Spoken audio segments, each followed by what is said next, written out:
Welcome to another episode of My Weird Prompts, an AI-generated podcast featuring the random prompts of Daniel Rosehill as answered by a revolving cast of friendly AI characters. Join us for deep dives into AI, technology, and whatever other random thing Daniel finds fascinating today. Subscribe on Spotify or your favorite podcatcher. Now, today's episode. This episode was generated using artificial intelligence. Please verify facts. Hey, Herman and Corn. So we've covered the topic of digital forensics and evidence in a couple of podcasts, and an operative word in evidence is the chain of custody. The idea that between the point in time at which evidence was collected and through to its ultimate if it's admitted or exhibited before a court of law, that it hasn't been tampered with or doctored in some way. And the law of evidence is very strict, and the procedures are exacting, and there's a lot riding on those who are trying to follow them because it can make or break a case. So for digital evidence, we talked before about the checksums, which could be calculated. And we talked about content authenticity, another very, very topical area, the Content Authenticity Initiative, and their emerging standards are topics that we're going to talk about more. So, but that's hardware level signing, authenticating something. So after we do that, then we need to, between the point in time, we're not going to be introducing it contemporaneously, almost always. So it's going to have to be stored for a while. And we're talking about digital evidence here. So the digital evidence bag or bundle, and it ultimately does get often bundled, and this is another topic we could talk about, bundling processes. The Library of Congress has one called Bagit. We want to show that it hasn't been tampered. It has to, so it goes into storage that's called often immutable storage. And this brings us to worm. Worm, or write once, read many, is an intriguing example of a bug in primitive software becoming a feature in modern software. I mentioned before using optical media and that's by design or by nature often worm, more often than not. You can burn something once, and that concept has been adopted in media that doesn't need to be worm because it's not inherently, that's not part of the design, but it's made to be worm. So I found a couple of years ago, just out of interest, as I guess I do, that there's actually every type of modern computer storage you can think of, from USB devices or USB, we call them in Israel disks on key. USB drive is a more modern, is a term most people would know them by. It's kind of an Israelism. Micro SD, SD, HDD, SSD, NVMe, you name it. Every type of storage that exists. There's a very, very niche and boutique market for worm versions of that are engineered to be that they prevent writing, as well as cloud storage. So you can enable it on S3 buckets, for example. You enable versioning and enable worm. And likewise, you can buy from niche suppliers worm media. So I'd like to talk about the actual utility and use for all of this technology.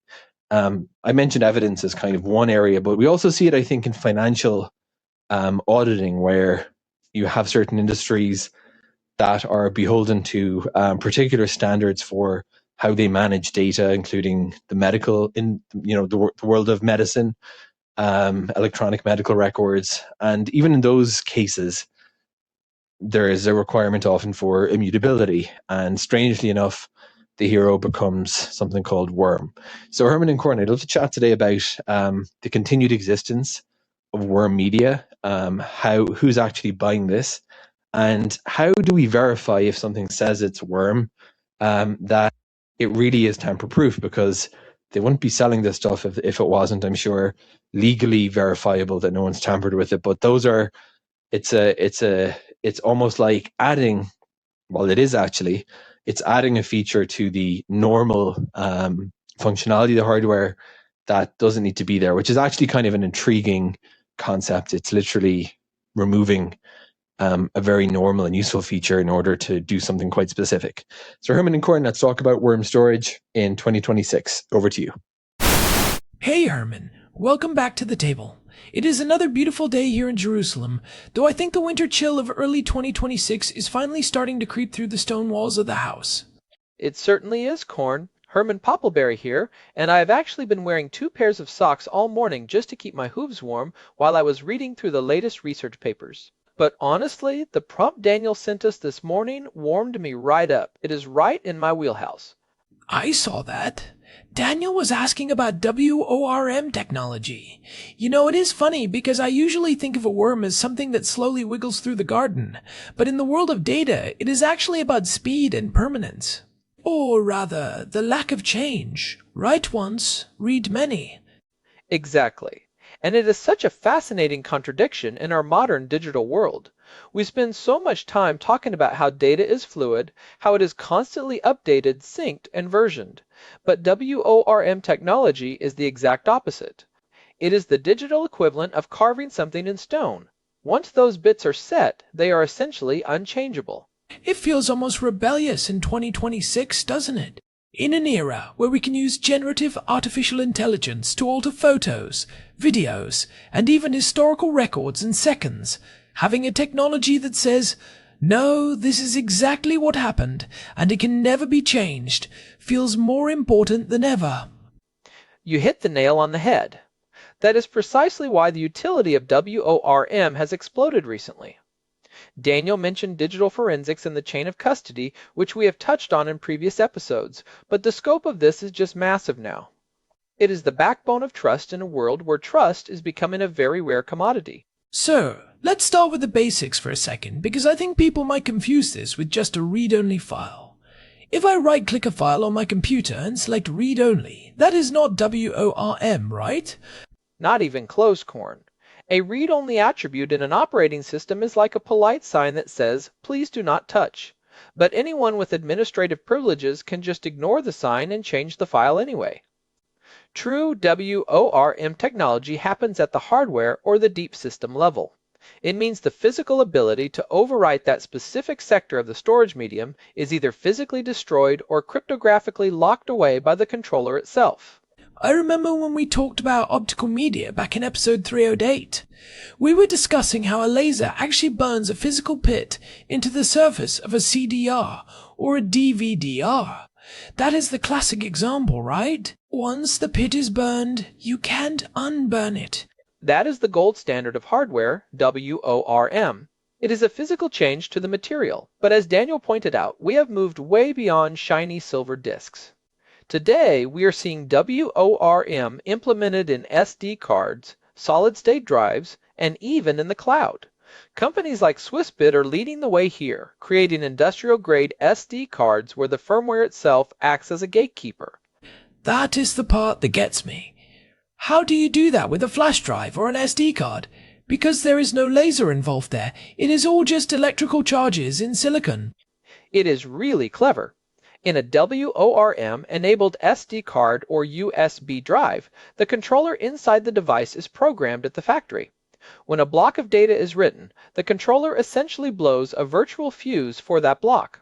It marks that sector as permanently closed to new writes. Even if you take that card and put it in a different computer, the hardware itself will refuse any command to modify that data. It will return an error every single time. So it is like a one-way gate.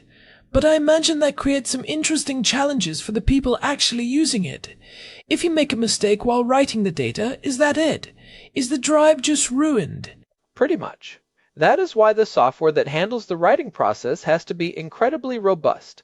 You usually have a staging area where you verify everything, calculate your hashes, and then you commit it to the WORM media. It is a very deliberate act. It is not like saving a Word document where you hit Control-S every 5 minutes. It is more like a digital ceremony. I love that image. The digital ceremony of the immutable record. But let's talk about why we need this ceremony. Daniel mentioned legal evidence and the chain of custody. If I'm a forensic investigator in 2026, how am I using this? Imagine you are at a crime scene. You find a laptop or a phone. You need to make a bit-for-bit copy of that drive, what we call a forensic image. Now, if you save that image to a regular hard drive, a defense attorney could argue in court that you, or someone else with access to that drive, could have opened the file and changed a few bytes to plant evidence. Right, and even if you didn't do it, just the possibility that you could have done it creates reasonable doubt. Exactly. But if you write that forensic image directly to WORM media, and you can prove the media was WORM compliant from the moment it left the factory, that argument disappears. The technology itself becomes the witness. It says it was physically impossible for this investigator to change this data after it was written. That makes total sense for police work, but Daniel also brought up financial auditing and medical records. Those seem like areas where things are constantly changing. If I go to the doctor, they add new notes every time. How does WORM work in a living document? That is where we get into the difference between the record and the system. In healthcare, under regulations like HIPAA in the United States, you need an audit trail. You might update a patient's chart, but the original entry from 3 years ago must remain intact and unalterable. You don't overwrite the old data, you write a new version. In a WORM-based system, every single version is saved to an immutable bucket. So it is like a stack of papers where you can only add a new page to the top, but you can never erase or white out anything on the pages underneath. Precisely. And in finance, it is even more strict. The Securities and Exchange Commission, the SEC, has Rule 17A4. While they recently added an audit trail alternative, many firms still stick to WORM because it is the most ironclad way to prevent companies from cooking the books after the fact. If a regulator comes knocking, they want to see the raw original data, not a version that was polished 3 weeks later. I'm curious about the cloud side of this. Daniel mentioned S3 buckets. For those who don't know, that is Amazon's simple storage service, which is basically the giant hard drive of the internet. How do you have a WORM drive in the cloud? There is no physical fuse you can blow in a data center thousands of miles away. This is where we move from hardware WORM to software-defined WORM, or what is often called object lock. But here is the critical distinction for 2026. You have to choose between governance mode and compliance mode. In governance mode, users with special permissions can still delete the data. It is like a locked door where the manager has the key. And compliance mode? Compliance mode is the vault with the key thrown into the sun. Once you set a retention period in compliance mode, even the root user, the person with the highest level of authority at your company, cannot delete that data until the timer expires. Not even Amazon support can delete it for you. It is a programmatic lock that is enforced by the very architecture of the cloud service. That sounds incredibly powerful, but also a little scary. If I accidentally upload 10 terabytes of cat videos and set a 10-year WORM lock on them, I am paying for that storage for the next decade, no matter what. You are indeed Corn. You would have the most legally defensible collection of cat videos in history, and a very consistent monthly bill to match. It is a high-stakes game. But for a corporation facing a multi-billion-dollar lawsuit, that cost is a drop in the bucket compared to the risk of being accused of destroying evidence. We have talked about the who and the why, but I want to dig into the verification part of Daniel's prompt. Because if I am a judge or a regulator, I am not just going to take your word for it that your SD card is tamper-proof. How do we actually verify this in 2026? This is the critical question. Verification usually happens in 3 layers. The first is the physical or hardware certification. You have independent labs that test these devices. They try to hack the controllers, they try to bypass the fuses with high voltage, they try everything to see if they can force a write. If the device passes, it gets a certification, like FIPS 140-3, which is the current gold standard for cryptographic modules. Okay, so Layer 1 is trust in the manufacturer and the testing labs. What is Layer 2? Layer 2 is cryptographic. Every time you write a piece of data to WORM media, you generate a hash, which is like a digital fingerprint. We talked about this a bit in the Subsea Fiber episode 330. If even a single bit of that data changes, the hash will look completely different. By recording that hash at the moment of creation and then checking it later, you can prove the data is identical. But couldn't someone just change the data and then generate a new hash to match the new fake data? Not if the hash itself is stored on WORM media or in a public ledger.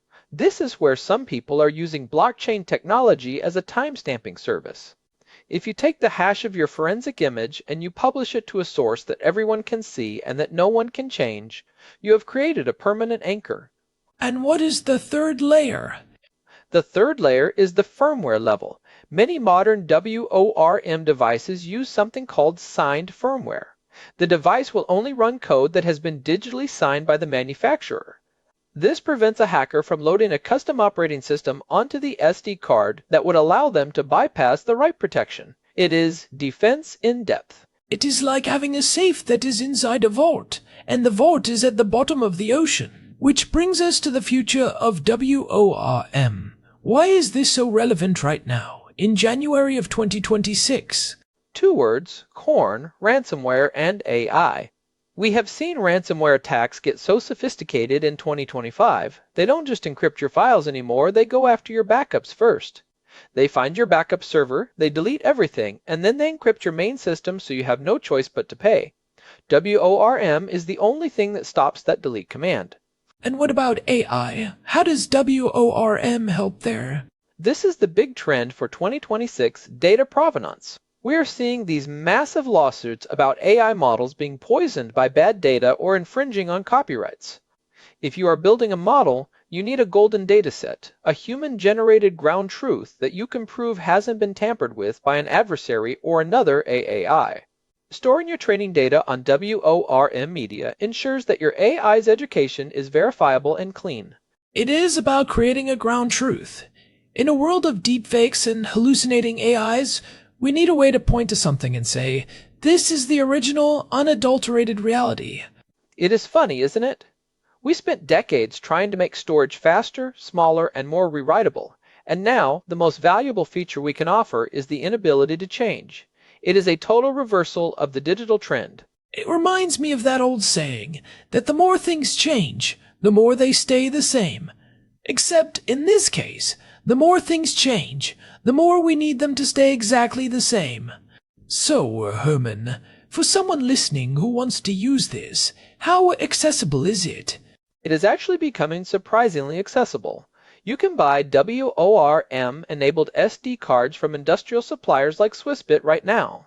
They are more expensive, obviously, because you are paying for that specialized controller and the FIPS certification. For the average person, it might be useful for things like a digital will or preserving family photos that you never want to accidentally delete. But you have to be careful.